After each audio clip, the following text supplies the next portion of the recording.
Nigel Armstrong is a young American violinist, and we've been working with him thanks to Antonio Damasio in Camilleri Hall at USC, designed by Yasuhisa Toyoda, who also built Walt Disney Concert Hall with Frank Gehry. One of the real treats of working in a space like Camilleri Hall is the ability to capture all the nuances in a violinist's or any musician's technique. Nigel has a particular sound and a timbre that we wanted to capture. Once you're working with a great musician in a great hall, you try your best not to wreck it. And that means very minimal equipment, short cable lengths. We record directly to analog tape and to high-resolution digital media. We chose relatively close miking for Nigel's recording. There are audiophile companies on the rich and wet side, like Telarc, and then there are companies on the very dry side, like Cisco, both excellent. We hopefully wind up about in the middle. Our goal is to be like a clean window and disappear from the picture.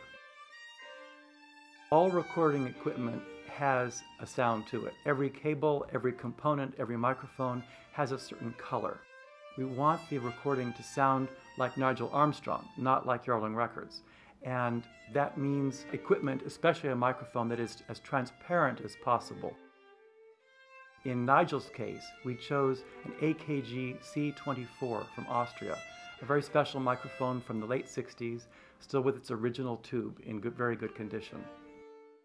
I'm Bob Attia, the producer at Yarlung Records. We are a very small record label, but have received some recognition around the world. Nigel was not concerned about making a generic debut album. He wanted something specifically reflective of his talents and abilities. So we chose the Bach C major solo sonata for violin and the Bartók sonata.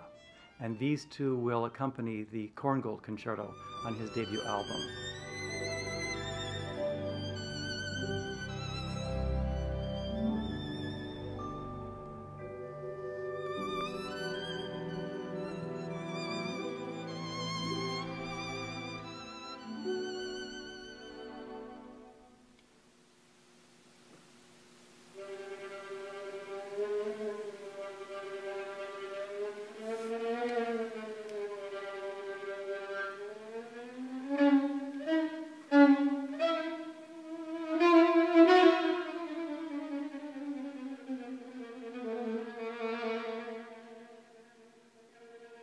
People who are new to classical music can respond to the way Nigel plays the presto movement, the last movement in the Bartók sonata, for example.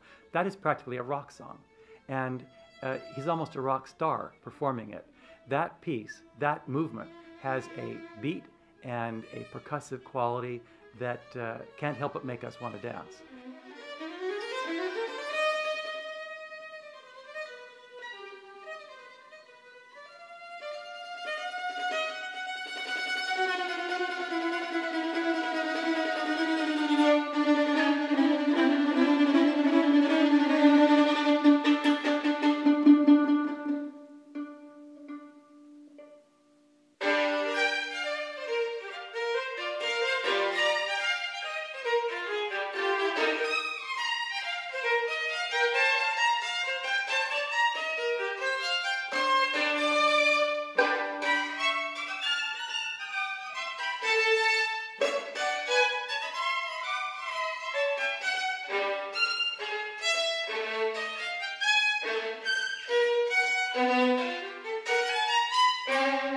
So if we on the recording team do our job properly, a listener hearing the presto, Bartók's presto for the first time or for the 95th time, will hopefully not notice us at all, but will instead be totally engrossed in Nigel's performance, in the excitement of the piece, and follow Bartók's tension.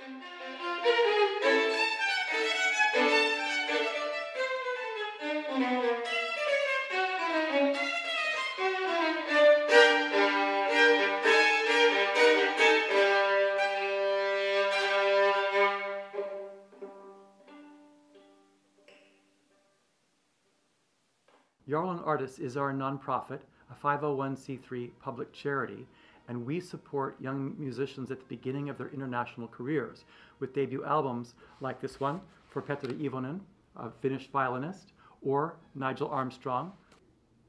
Our goal is to support these musicians in an arena where the big record companies no longer gamble. In the old days, RCA, London Decca, they used to record debut albums for young musicians every year from profits that they were making from great sales in the classical division. Because the record labels no longer have any profit, let alone solvency, they don't gamble on young musicians as much anymore. We will never be able to have the impact that those huge record labels did.